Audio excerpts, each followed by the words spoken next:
अगर आप भी चाहते हैं कि आरसीएम म्यूजिक के वीडियो सबसे पहले आप तक पहुंचे, तो लाल बटन को दबा के चैनल को सब्सक्राइब जरूर करें और साथ में बेल आइकन को दबाना ना भूलें। डीजे अरमान, डीजे अरमान, डीजे अरमान। कांति म्यूजिक बकरी ब्राह्मण नवादा।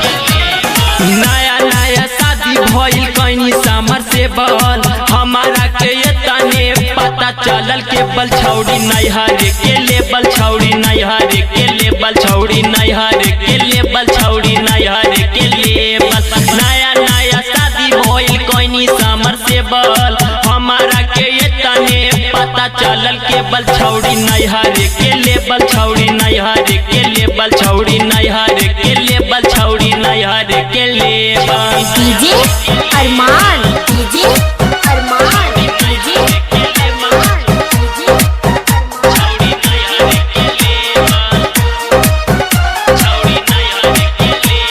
सुइया लगा के हाँ कैले बानी चेक कबानो जगहिया ना लगेला ब्रेक। ए सुनती हो सुइया लगा के हाँ कैले बानी चेक कबानो जगहिया ना लगेला ब्रेक। आगे पीछे कहीं तक कुछ नहीं भेबल, आगे पीछे कहीं तक कुछ नहीं भेबल छौड़ी नैहर के लेबल छौड़ी नैहर के लेबल छौड़ी नैहर के लेबल छौड़ी नैहर के लेबल। डीजे अरमान, डीजे अरमान, डीजे अरमान।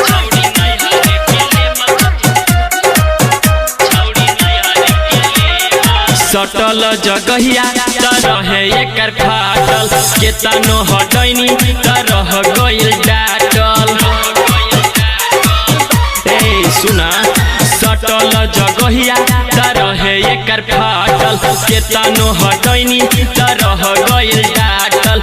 हमारा ले नहीं खेई बाट सुटेबल, हमारा ले नहीं खेई बाट सुटेबल छौड़ी नैहर के लेबल छौड़ी नैहर के लेबल छौड़ी नैहर के लेबल छौड़ी नैहर के लेबल। डीजे अरमान, डीजे अरमान, डीजे अरमान, डीजे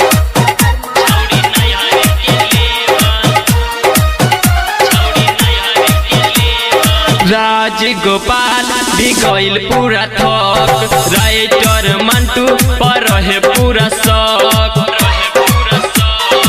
ए सुना राजगोपाल भी गइल पूरा थक राइटर मंटू पर रहे पूरा शक। दिलीप चंदन के सोचल भेबल, गोविंद चंदन के सोचल भेबल छौड़ी नैहर के लेबल छौड़ी नैहर के लेबल छौड़ी नैहर के लेबल छौड़ी नैहर के लेबल। नया नया शादी भइल कहीं समर से बल हमारा के ये तने पता चलल के बल छौड़ी नैहर के लेबल छौड़ी नैहर के लेबल छौड़ी नैहर के लेबल छौड़ी नैहर के लेबल। कांति म्यूजिक बकरी ब्राह्मण।